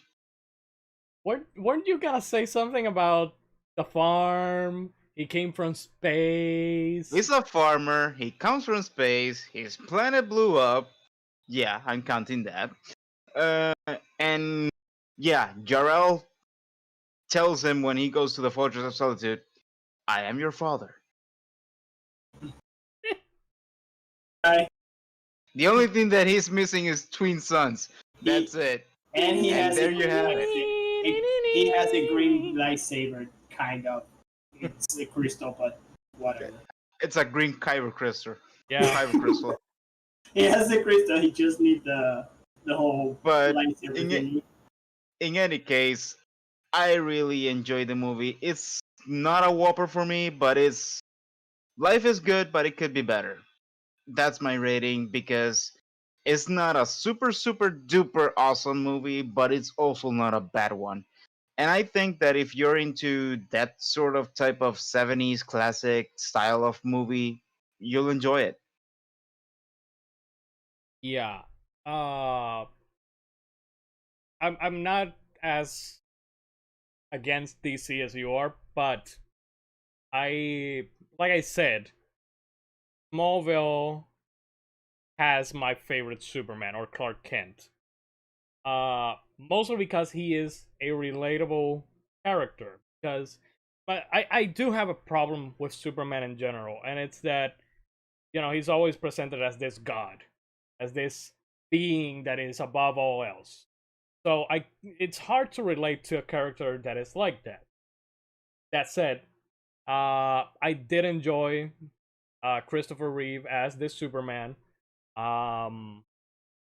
Not so much the 40-year-old guy trying to be an 18-year-old Clark Kent. I was when I saw him, I was like, okay, speed it up. Let me see Christopher Reeve. I know that he's gonna be good. I know it. He's gonna be good. So please speed it up. But even though I didn't particularly like 18-year-old Clark, it did hit me when he said, with all the powers that I had, I couldn't save him. That part with Jonathan Kent. Even if he didn't look 18, he did a good acting too. Yeah, Oh, for the most part, yeah. he did. A lot of the other characters, like I said, Marlon Brando was very well, very very good as Jor-El. I have my qualms with this Lex Luthor because, again, I fucking love the super genius, not business tycoon type Lex Luthor. But I think that Jim Hackman did a good job. It's not that he acted bad. There was none of that here. It's just, Oh no. it's not the Lex Luthor that I want. Just like Jesse Eisenberg is not the Lex Luthor that I want either. Because he's more woo woo woo. Like I'm still yearning for a movie Lex Luthor that is not Kevin Spacey. That is What is your problem with this Kevin Spacey? this intimidating presence that he's. I think that the thing with Lex Luthor is that I am so attached to Clancy Brown, giving him that deep voice, like, oh yes, Superman, way to crash the party or something like that. Whenever Superman always came by to stop his plans or whatever, he's he's always, like I said, sometimes he's one step ahead of Superman, of the Justice League. So I still yearn and still want a Lex Luthor that is like that. Gene Hackman was not that, but he's not. Again, he does not act bad. It isn't. He's not a bad actor. It's just He is. it's a campier version of Lex Luthor. He is the Lex Luthor for the times. Yeah, he is the Lex Luthor for this movie. Otis could not care less. I would have preferred if instead of the cop getting squished by the train, Otis would have gotten squished. I would have been so happy. Lois, God, she was horny. That is the extent of her character in this fucking movie. Horny, just being horny. I don't know. So I don't know how to feel about that either. But yeah, like you, I would give this. I wouldn't give it up. It's a whopper. I have, even though the theatrical version is much better than the 3-hour cut, that I was ready to just come in and give slaps to like a billion times for just being so damn long. The theatrical You version were ready to be salty. Oh, I was ready to be so salty. But no, I saw the theatrical version and I actually liked it. Much more than with that 3-hour cut of the movie. But even with that, it's a low whopper or a very high. Life is good, but it could be better. Like it's bordering right there. I mean, I saw the theatrical version too. Yeah, because you skip like 75% of it.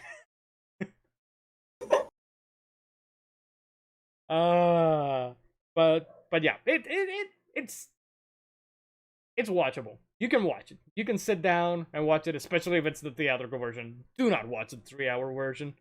Like a junior whopper. No. I like what John said. A junior whopper. That is the rating in the middle. It's a whopper, and life is good, but it could be better. So yeah, it's a junior whopper. I mean, if you go in expecting Superman, you're gonna be happy. If you're in expecting, I don't know, Batman. I mean, I no, I think that it's more if you go in expecting Super Friends, then you'll have a good campy time. I don't know what the consensus is if Superman 2, if people consider Superman 2 to be better than this one. We'll have to see because I have heard that it's not as good as the first one. See, some people say that, and some people say it's better because it's. I hear a lot of comparisons. Oh, John says that Superman 2 is. Oh, okay. What I had heard was that Superman 2 was basically the equivalent of Star Trek II: The Wrath of Khan, which I have seen both. Star Trek which I hate to say it, but we will see that movie eventually, Star Trek the Motion Picture. And you guys are truly going to hate me for making you sit down to watch that, unless it's Mythos. I mean, I can skip. Yeah, that's the problem. I know that Mythos is gonna skip, and then he's gonna say it's a whopper because I skipped 75% of the movie. If you Mythos, Mythos, listen to me. I've been your friend for more than 7 years. What have I ever done to you?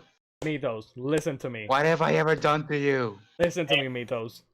If you think that these shots in the 3-hour version of Superman the movie were long as fuck, you have never seen Star Trek the Motion Picture, because those scenes, unnecessary filler scenes, last like 10 minutes each.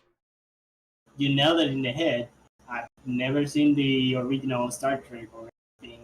The only Star Trek I watched was the 2000-something? 2009? The reboot? Yeah. And just the first one. Oh boy. The 2009. 2009 is. He's in for a wild ride. God, you haven't seen it either, Doji, right? Star Trek: The Motion Picture. I My saw dad a loved. few things because well, okay, back when I was a kid, we had like free HBO and they were giving classic movies. I saw The Enterprise. You know I love ships. It's a Well, movie that I don't remember. My dad grew up with Star Well- Wars, and that's basically the whole.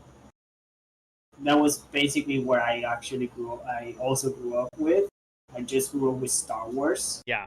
so We grew everything up- Star Trek related. I don't. All I know is Spock and the thingy he does. And that's it.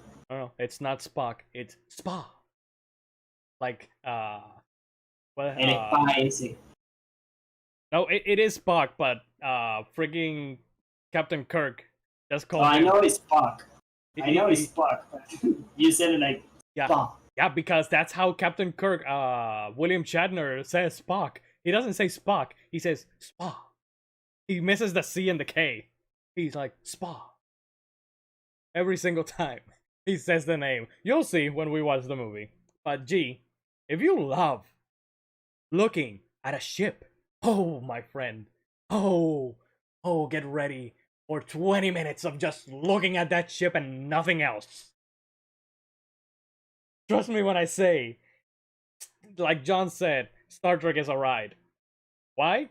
Star Trek 1 is not good. It is very much not good from my memory. Star Trek 2 is better. Then Star Trek 3 is not good. But then Star Trek 4 is good. But then Star Trek 5 is not. But then Star Trek 6 is. It's like whoop, whoop, whoop. But we'll get to that eventually. Someday. And yes, John, Star Trek is not Star Wars. I know. Nothing is Star Wars. If we have learned anything, is that Star Wars is even new Star Wars isn't even some new Star Wars isn't even Star Wars for that matter. So Star Wars is Star Wars. So but yeah. Why did you hate me? Start the Star Trek for Star Wars New Hope. What? Petition to change that Star Trek movie for Star Wars A New Hope. We Raise are your go- hand if you want. No, we're going to watch both. G, raise your hand. We're going to watch both. So I've been demoralized. don't worry. And we're probably going to get to Star Wars A New Hope pretty soon because I have been itching to rewatch it lately, and we're going back to these old movies, and we definitely need. Hey, this is not the Christmas special. Oh, don't mention it too much. Don't say it 3 times, or I'll put it on the Shut list. Shut up. It'll be like Candyman. Shut the everlasting F. Friggin' the movie appears out of By- nowhere. But By the way, Star Trek: The Motion Picture is 1979, right? I don't remember what year that movie came out. Because that one also has a director's cut. No. Unless it's shorter, I don't want to see it. There is a director's edition. No, it's not shorter. Oh no. Mira, si me pones a ver la porquería esa, la más larga, te voy a coger, voy a llegar hasta allá, te voy a estar dando.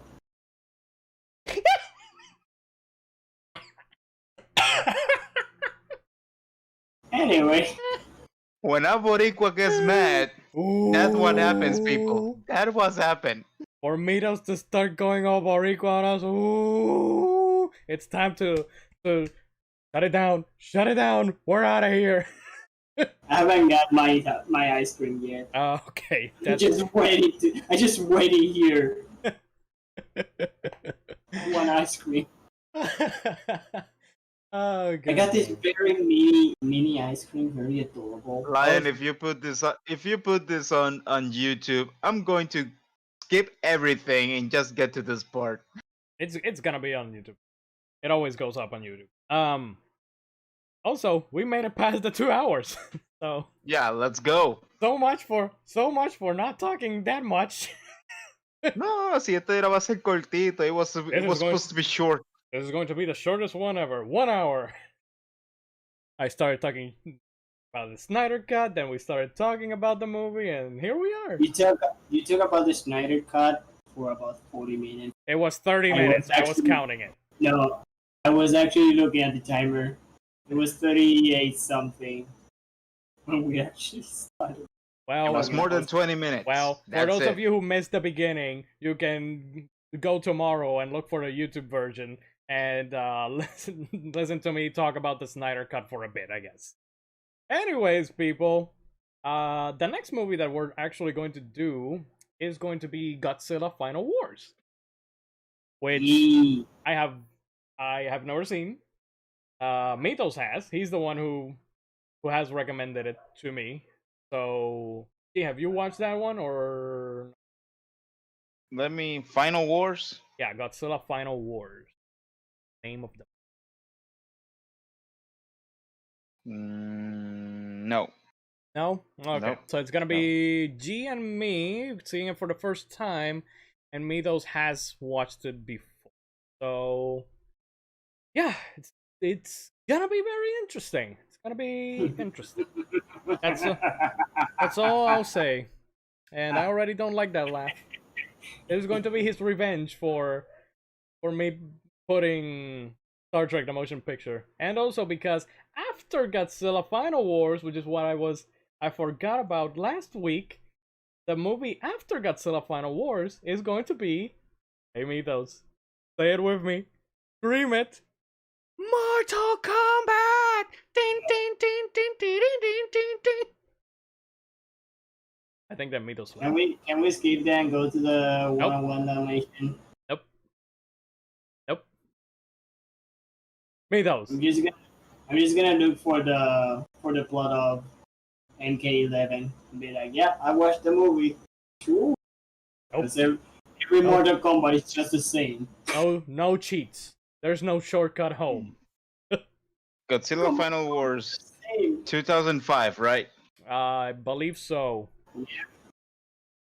I have heard. Doesn't look 2005 from the poster. No, it does not. You would be misled if you thought that movie wasn't. You're says gonna be in for a ride. 2004. 2004, 2005. Anyway, Yeah, depend.